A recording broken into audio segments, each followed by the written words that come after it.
네, 매주 금요일 준비되는 이슬람 알아보는 시간입니다. 이슬람, 코란, 꾸란 시간입니다.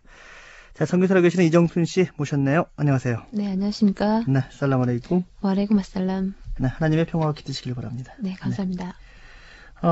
이정순 씨는 지금 아기를 낳은 지가 이제 100일 가깝게 됐나요? 예, 100일, 며칠 남겨놓고 있어요. 네.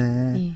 그러면은, 이 100일 차려주는 것은 우리나라, 우리나라 풍속이죠? 풍속인데, 예, 예. 이슬람 쪽에서는 어떻습니까?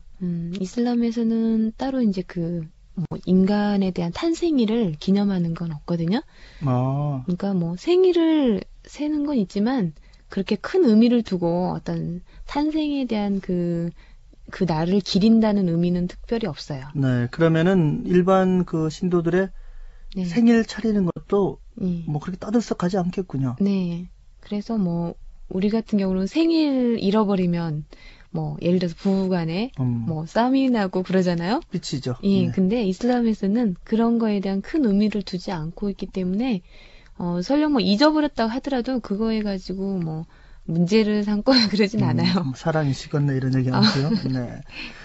그러면은 요즘 그 젊은 청소년들한테 유행하는 것이 100일 기념, 네. 만난 지 1000일 기념 이러는데 그런 기념일들은 어떤 게 있습니까? 어떤 개인적인 그 신도들의?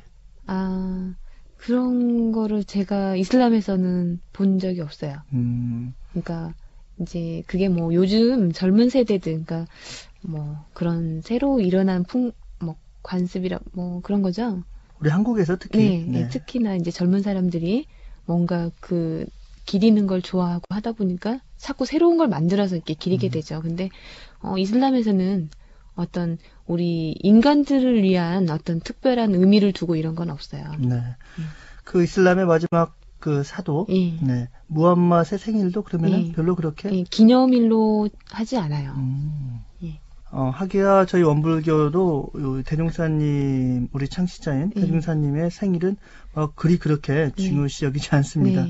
생일 축하나 또 제사 같은 경우도 이제 공동 생일에서 전 원불교 교무님들은 1년에 딱 생일 같이 치러요. 네. 네. 교무님들이 그대로 수만 분이신데 다 생일 챙겨드리려면은 어떻게 보면은 너무 좀 낭비 요소도 있고 우리나라에서. 네. 그 크리스찬들도 그런 게 있다고 들었습니다.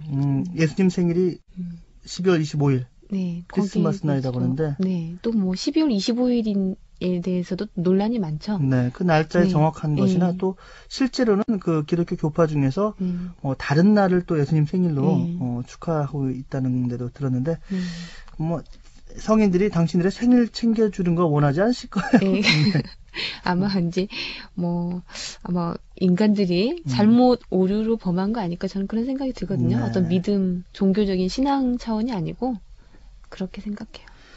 참 그리고 좀 안타까운 소식이 하나 있는데 지난 시간은 저희들이 이슬람 이 꾸란 시간 방송할 때는 그 아프가니스탄의 불상이 파괴가 철회됐다는 얘기를 들었는데 어떡하죠? 이번 주에는 완전히 파괴가 됐다고 그 발표가 돼서 아마 그게 제 생각으로는 그러니까 어떤 종교적인 그런 차원에서 이루어진 거라고 생각하진 않거든요. 어떤 이제 정치 지도자들이나 이런 사람들이 때로는 오류를 범할 수도 있는 문제고, 그러니까 인간사에 어떤 보면은 순리대로만 이루어지진 않잖아요. 또 그래서 좀 제가 개인적으로 좀 유감스럽네요. 네. 무슬림으로서의 이정순 씨도 이 불상 파괴한 것은 지금 잘못됐다라고 생각하십니까? 이슬람에서 그러니까 다른 종교에 대해서 자유를 주고 그 신앙을 인정해주고 있는데 제가 이슬람을 믿는 무슬림으로서 그 부분은 좀 잘못됐다. 근데 그 이전에 제가 이런 얘기를 들었거든요. 그 배경이 그러니까 인도에서 그 불교 쪽 이제 인도 불교 쪽에서 그 인도에 있는 그 이슬람 사원이라든가 이슬람 사원을 오래된 그 사원을 없애고 거기에 불교 사원을 세웠다라든가 또 그거로 인해 많은 충돌이 있어서 많은 무슬림들이 희생을 당했다고 그래요. 그러니까 그게 그런 한 것이 10년 이상 되었고 그래서 이런 차원에서 이제 이번에 그 아프가니스탄 그런 불교 불상 파괴가 그 차원에서 어떤 경고적인 의미로 이제 했다고 하는데 일단은 그 배경도 좀 중요한 의미를 갖고 있다는 생각이 드네요. 네. 제가 그 이슬람 알아보는 시간 준비를 하면서 이슬람 관계자들을 이렇게 많이 만나봤어요. 네. 그랬더니 우리나라의 그 언론, 우리나라 언론 자체가 문제 있는 게 아니라 저희들이 정보를 접할 때 저희들이 거의 받는 그 이제 외국의 통신 회사들, 유럽 쪽의 통신 회사들이 많고 또 미국 쪽이나 그러다 보니까 아랍 국가 쪽에서 나오는 그런 기사를 다이렉트로 접할 기회가 별로 없어요. 네. 인터넷으로 한다 하더라도 아랍어가 해석이 안 되니까. 네, 그렇죠. 네. 그래. 이 무슬림들도 우리나라 무슬림들은 5,000분 되신다고 하는데 그런 정확한 그 실상을 좀 저희 한국말로 바꾸든 전달할 수 있는 그런 체계도 필요하다는 생각이 듭니다. 저도 많이 공감하는데 뭐 예를 들어 기독교 방송이라든가 원불교 방송 또 뭐 불교 방송 많이 있잖아요. 근데 아직까지 이슬람 방송은 없거든요. 앞으로 좀 더 발전이 돼가지고 또 이슬람이 더 발전해서 그 좋은 소식을 많이 전할 수 있는 기회가 됐으면 좋겠어요. 네. 자, 지난 시간에는 첫 번째 성전이었죠. 네. 그래서 바드르 전투. 이게 이제 이슬람에서 처음으로 전투였죠. 이 메카에 1,300여 명의 군대와 메디나의 무슬림들 300여 명이 싸워서 그 승리로 이끌었죠. 메디나의 이슬람 무슬림들. 그렇죠. 그 과정을 잠깐 정리를 좀 해주시죠. 지난 시간에 얘기가 나왔지만. 1,300명과 그 300명이 싸웠을 때 아마 대부분의 사람들은 이게 뭐 싸움의 결과가 분명히 승리로 이끌 거라고 아마 생각 못 할 거예요, 아마. 그러니까, 워낙 숫자 차이가 있으니까. 숫자 차이가 있고 하기 때문에. 근데 그 이슬람에서는 이제 사도 무함마드께서 그 병사들에게 성전을 위해서 싸운 자는 분명히 마지막 날에 천국에 있을 것이라고 그런 신념을 줬죠. 그래서 그 어떤 정당한 명분이라고 그럴까요? 그러니까 정신력이 중요하다는 것이 어떤 하나님의 그 길에서 성전하는 것이 어떤 정당한 명분이라는 것 때문에 아마 그 병사들이 아마 사기가 크게 높아졌을 거라고 생각이 돼요. 그래서 이러한 그 정당성이 있는 명분 하에 그 싸움을 이끌었기 때문에 충분히 승리로 이끌 수 있지 않았나라는 생각을 하거든요. 네. 그러면은 그 바드르 전투가 승리로 끝났고 그 후에는 어떻게 됐습니까? 그래서 이제 이 승리로 인해서 그 메카의 많은 지도자들이 이제 사망을 하게 됐죠. 그 중에 대표적으로 이제 아부자할. 그러니까, 아부자할. 아부자할이 그 메카의 우상 숭배자 중에서 이제 가장 그 이슬람에 대해서 반대했던 세력이었죠. 적대 세력이었죠. 그래서 아부자할이 이 전쟁에서 사망을 하게 돼요. 그리고 이제 이 전쟁이 승리로 이끌어지면서 많은 이제 전리품과 그 포로들, 그러니까 이 전투에서 70여 명이 그 메카의 그 군대가 70여 명이 사망하고 70명의 포로가 발생했다고 그랬어요. 그리고 이제 무슬림들 중에서는 14명이 사망을 했죠. 그래서 메디나의 원래 메디나의 어떤 그 토박이 무슬림들은 8명이 사망하고 이주했던 그러니까 이주민 무슬림들은 6명이 사망을 했거든요. 그 전체적인 상황이 좀 설명이 돼야 될 것 같네요. 이 시간 처음 들으시는 분들은 지금이야 그 메카가 뭐 이슬람의 성지로서 무슬림들이 살고 있지만 지금 저희들이 드리는 말씀은 지금으로부터 1,400년 전입니다. 그래서 그 당시에는 이제 메카에서 메디나로 이주를 했어요. 그래서 무슬림이 아까 말씀하신 메디나의 300명은 무슬림들이고 메카의 1,300명은 반무슬림이라고 생각하시면 편하실 겁니다. 이렇게 해서 그 전쟁에 의해서 그 70여 명의 포로와 그리고 전리품을 이제 갖게 됐는데요. 여기에 대한 이제 무슬림들 사이에 어떤 이전에 그 전리품이라든가 그 포로들의 문제가 어떤 법으로 정해지지 않았어요. 그래서 이 전리품을 이제 분배하는 게 이제 문제가 됐죠. 그래서 일단은 이제 그 전리품들을 분배하는 문제에 있어서 또 그 직접적으로 싸워서 나갔던 병사들은 자신들이 걷어들인 전리품일 때 이것이 내 몫이다라고 주장을 하고 네. 또 그 전투에 참가하지 않고 사도 무함mad을 보호했던 이런 병사들이라든가 이런 사람들은 또 우리들은 또 나름대로 어떤 임무를 수행했기 때문에 우리들의 몫도 있다라고 이제 주장을 하면서 이게 의견이 대립이 되게 되죠. 네. 그래서 이제 이때 그 이전까지 이제 그 법으로 어떤 정해진 게 없었기 때문에 사도 무함mad께서는 이것을 다 한 곳에 모으도록 하죠. 그리고 이제 그 이승전보를 이제 압둘라와 자이드를 통해서 그 메디나로 전하도록 보내고요. 이제 메디나로 같이 출발을 하게 돼요. 그 전리품을 가지고. 네, 전리품을 가지고 이제 돌아가는 길에 그래서 이 문제가 이제 그 사도 무함mad께서는 판결을 내리거나 아니면 하나님의 계시가 내릴 때까지는 이것을 한 곳에 모아두도록 하죠. 네. 잠시 유예를 시켰군요, 분배를. 그러죠. 네. 그래서 이제 그 돌아가는 길에 결정을 하게 됐어요. 그래서 이때 또 하나님의 계시가 내리게 되는데요. 꾸란 안팔장 41절에 보면은 전쟁에서 얻은 전리품 중에서 5분의 1은 하나님과 선지자와 친척들과 고아들과 불우한 자들을 위한 것이거늘 이는 너희가 하나님을 믿고 두 부대가 만나 식별하는 날 하나님의 종에게 계시된 것을 믿을 때라 이런 구절이 나 있는데요. 네. 여기서 보면 이제 5분의 1은 그 하나님과 선지자와 고아들과 불우한 자들을 위한 것이라고 표현이 돼 있죠. 그래서 일단 그 전리품 중에서 5분의 1은 자선 사업을 목적으로 그리고 선교를 위한 목적으로 그 이맘이 관리하도록 했어요.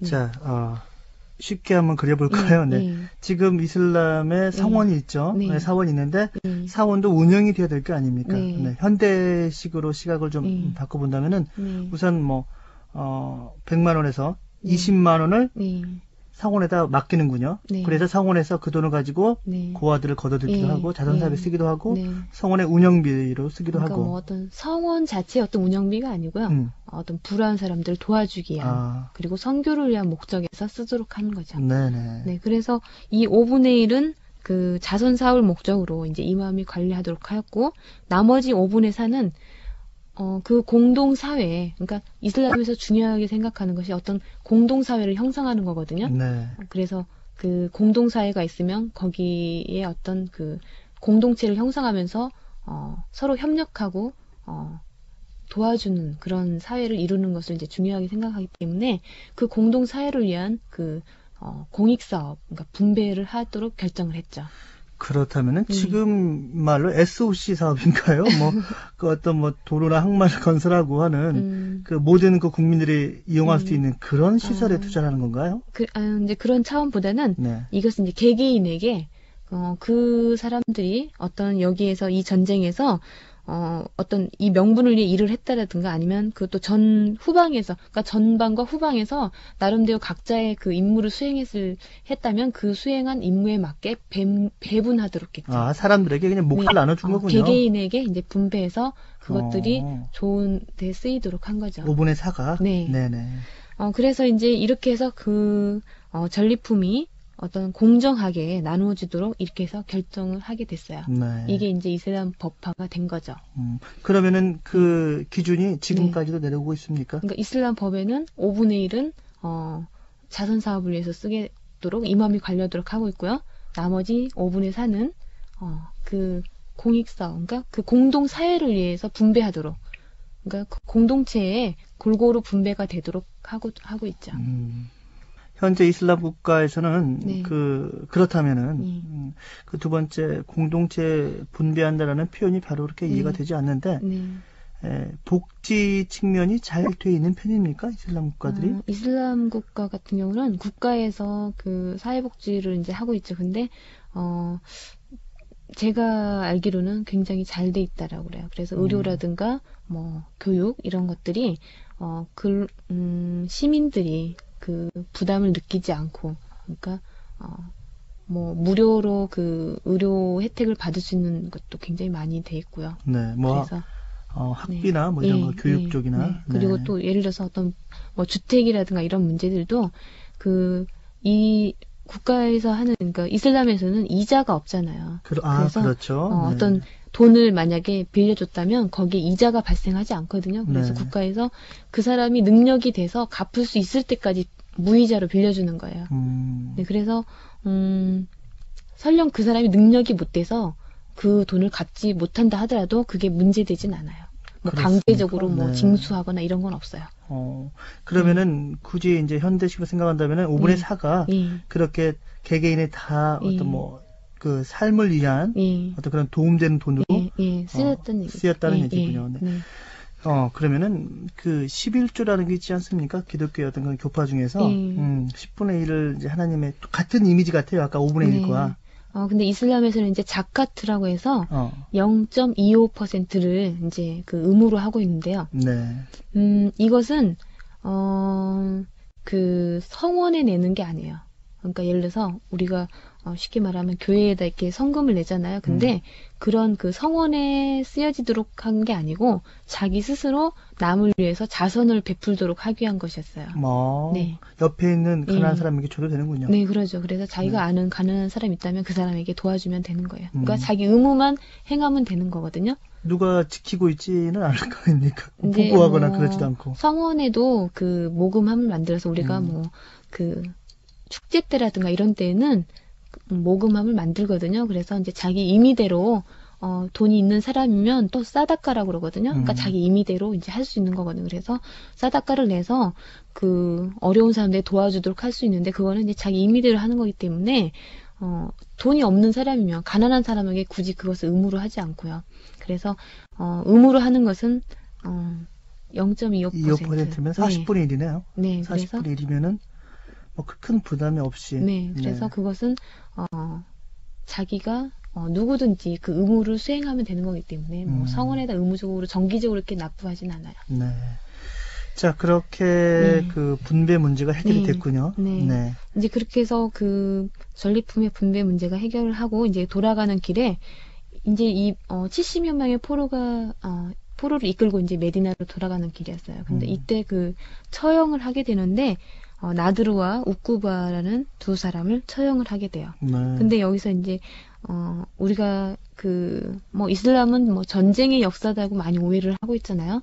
그리고 또 그 우리가 왜곡돼서 사용하고 있는 이제 사람들이 알고 있는 뭐 한 손에는 칼, 한 손에는 꾸란 이렇게 많이 알고 있죠. 그러니까 이슬람이 뭐 전쟁의 역사 속에서 이슬람이 아니면 죽음을 선택하라고 해서 그 전쟁의 역사에 의해서 이슬람이 선교가 되고 이렇게 그 이슬람 제국이 건설된 걸로 많이 오해를 받고 있죠.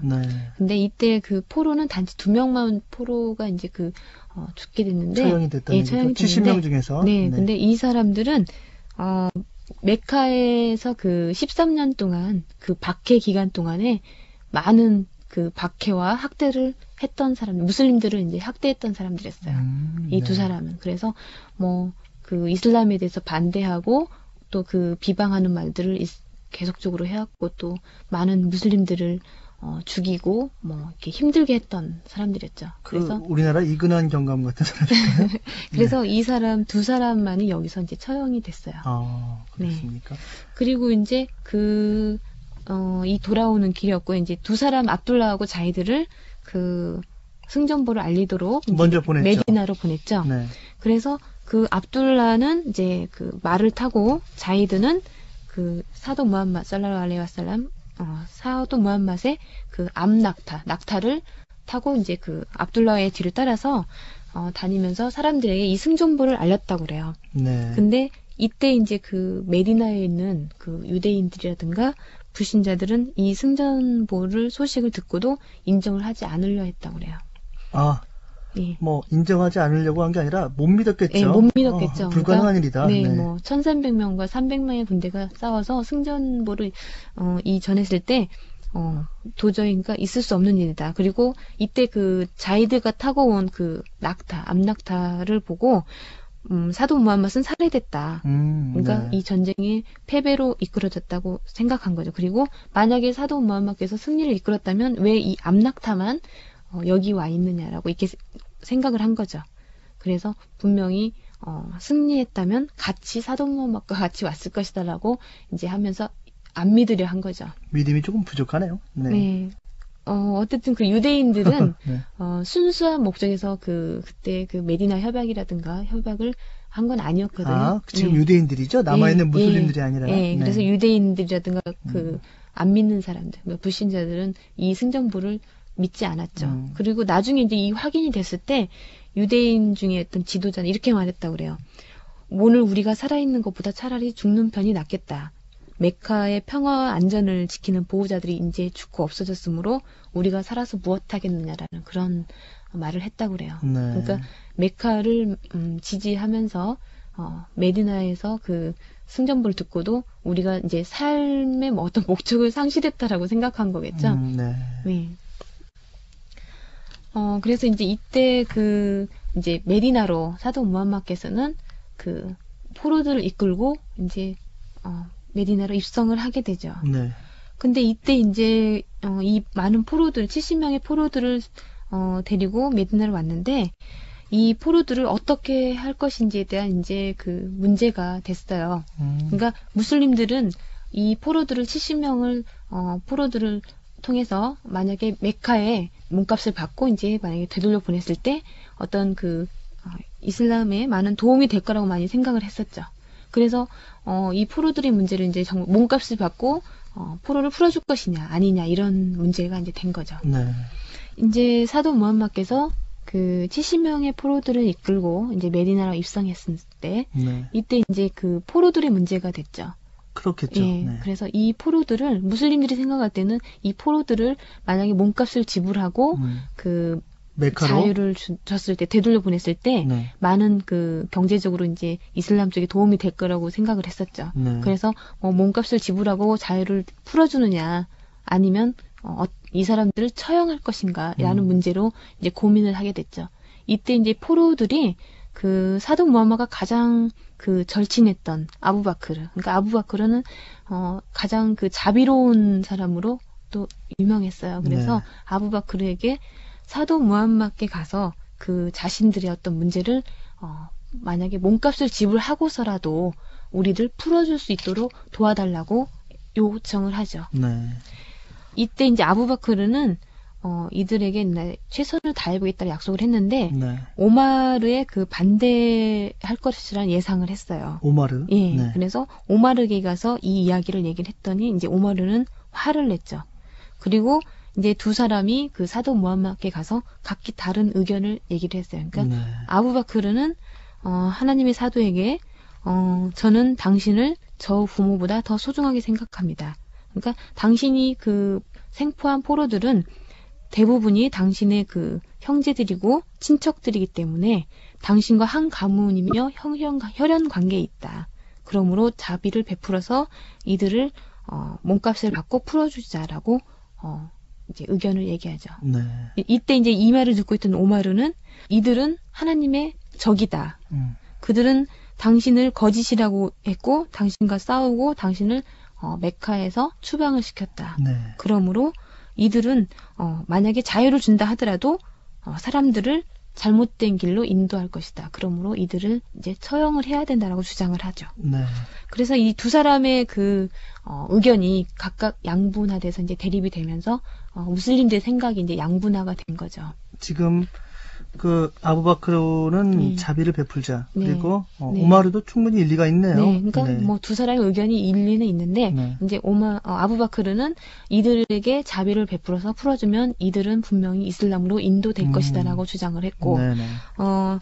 오마르는 이들을 만약에 풀어주면 많은 사람들을 잘못된 길로 이끌기 때문에 이들은 이제 처형을 시켜야 된다라고. 아예 처음부터 예. sak초재건해야 된다. 다 없애야 된다. 네. 네. 그래서 두 사람의 의견이 대립이 되면서 무슬림들이 이제 두 가지 의견으로 이제 대립이 된 거죠. 네. 이제 정말 이 판결을 내려야 될 이런 상황이 됐는데 이때 이제 사도 무함마드께서는 그 두 사람들의 그 의견을 충분히 듣고 이제 결정을 해야 될 때가 됐잖아요. 그래서 그 사람들 앞에서 이렇게 말했어요. 그러니까 아부바크르는 그 천사 미카엘에 비유했어요. 그래서 그 천사 미카엘은 하나님의 기쁨과 용서를 전달하는 이 천사거든요. 그래서 미카엘 천사와 같다라고 말했어요. 그리고 만약에 예언자에 비교한다면 꿀보다 더 달콤한 아브라함과 같다. 그러니까 아브라함은 그 불신자들이 아브라함을 그 불 속에 그 던지는 경우가 있었거든요. 그때에도 그 사람들을 하나님의 자비로부터 용서를 해달라고 대신 빌었죠. 구원을 했어요. 네. 그래서 이때 그 예언자에 비교한다면 아브라함과 같다라고 그랬어요. 그리고 오마르는 가브리엘 천사에 비유했는데 가브리엘 천사는 하나님의 분노와 저주를 가져오는 이제 천사거든요. 그래서 가브리엘 천사와 같다. 예언자에 비유하면 노아와 모세와 같다라고 이렇게 말했어요. 그래서 노아의 경우 이제 하나님께 불신자들을 한 명도 남겨놓지 마십시오라고 했고요. 또 모세의 경우는 그 모세가 그 이집트에서 그러니까 애굽에서 그 무슬림들을 데리고 그 탈출을 원했을 때 많은 사람들이 반대에 부딪혔죠. 네. 그리고 또 그 파라오 왕의 추격을 반대에 받고, 네. 부딪혀서 이때 많은 그 고통을 당했죠. 그러니까 모세를 따르지 않은 거죠.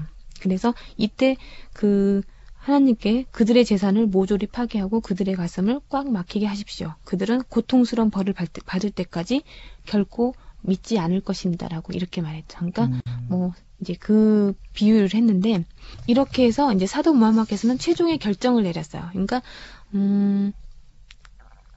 여러분에게는 그러니까 이 포로들에게는 부양 가족이 있다. 네. 그러므로 당신들이 몸값을 받기 전에는 이 포로들을 결코 풀어줘서는 안 된다라고 결정을 하죠.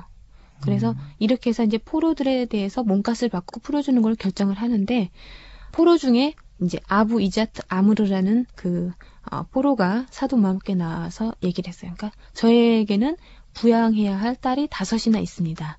예언자시여 저에게 자비를 베풀어 그들 곁으로 가게 해주십시오.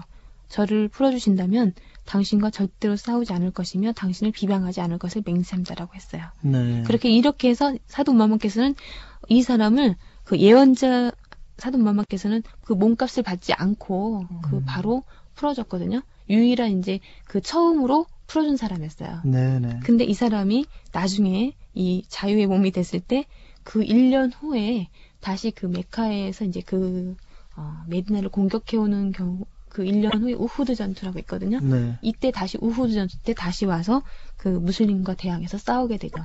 그래서 결과적으로 이 싸움에서 이 포로는 죽게 돼요. 네. 그러니까 결국 자비를 베풀었는데 결국 배반을 하게 되죠. 근데 이때 이제 그 사도 무함마께서는 그 몸값을 받고 포로를 풀어주는 걸로 결정을 했을 때 이때 하나님의 계시가 이제 마지막 그 포로에 대한 계시가 내리는데요. 네. 사상자가 많아서 한계를 넘을 때는 제외이나 예언자가 포로로부터 보상을 받아서는 아니 됨이라. 네. 너희는 현세의 유혹을 원하나 알라 하나님은 강하고 현명하시노라. 그러니까 여기서 이제 그 포로로부터 보상금을 받지 않도록 그 계시를 내리죠. 근데 여기서 예외 규정이 예외라고 돼 있는 부분이 있는데요.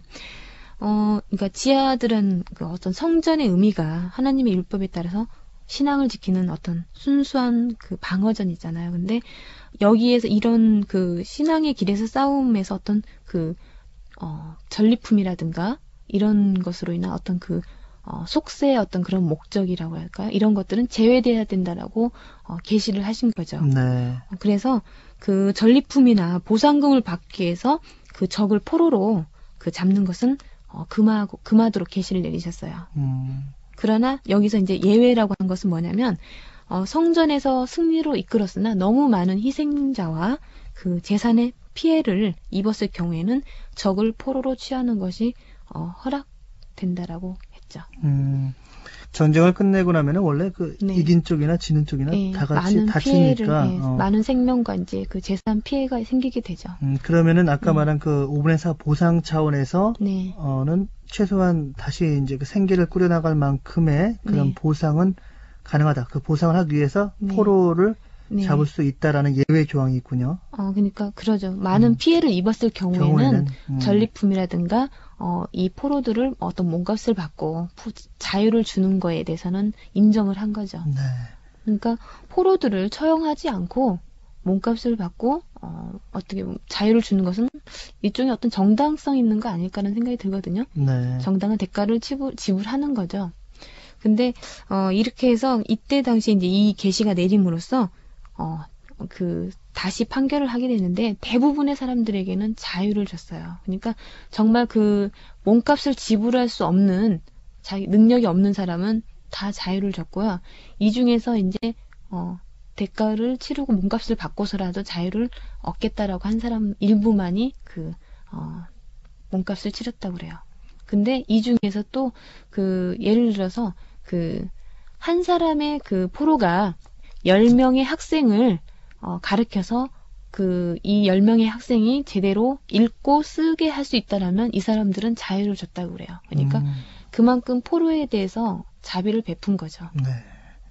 오늘 이슬람화라 부르는 시간, 네. 바드르 전투 후에 전리품의 분배 문제, 네. 또 그리고 포로들에 대한 네. 상당히 융통성이 많군요. 네. 돈이 있는 자는 네. 몸값을 받고 돌려보내고, 네. 또 교육자나 네. 그런 가치가 훌륭한 사람들은 네. 그냥 자유를 네. 주기도 하고. 네. 네. 그래서 또 자기 지불 능력이 없으면 자유를 줬다고 그래요. 그래서 네. 대부분의 사람들이 다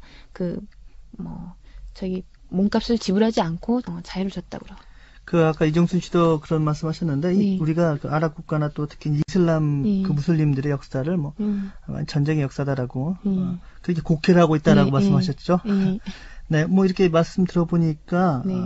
이슬람이라는 종교가 꼭 한 손엔 칼, 한 손에는 꾸란 이런 잘못된 그런 선입관을 갖고 있지 않나 생각이 네. 듭니다. 자, 앞으로 이 시간 통해서 이슬람에 대한 시각을 조금씩 좀 바꿔보실 수 있는 그런 기회 만들었으면 좋겠고요. 네. 자, 오늘 선교사 이정순 씨 반갑고요. 수고하셨고요. 네. 다음 주에는 그러면 어떤 내용으로 말씀해 주시겠습니까? 이제 이 전쟁으로 인해서 메카와 메디나가 어떤 전시 상황이 바뀌게 되죠. 그래서 메카에는 변화가 있게 되는데 이제 복수를 하려고 하는 그 준비가 있게 돼요. 네. 다음 얘기를 다시 들려드리겠습니다. 다음 시간에는 복수 이야기. 네. 네, 오늘 시간 내서 감사하고요. 다음 시간에 인사드리겠습니다. 네, 감사합니다. 고맙습니다.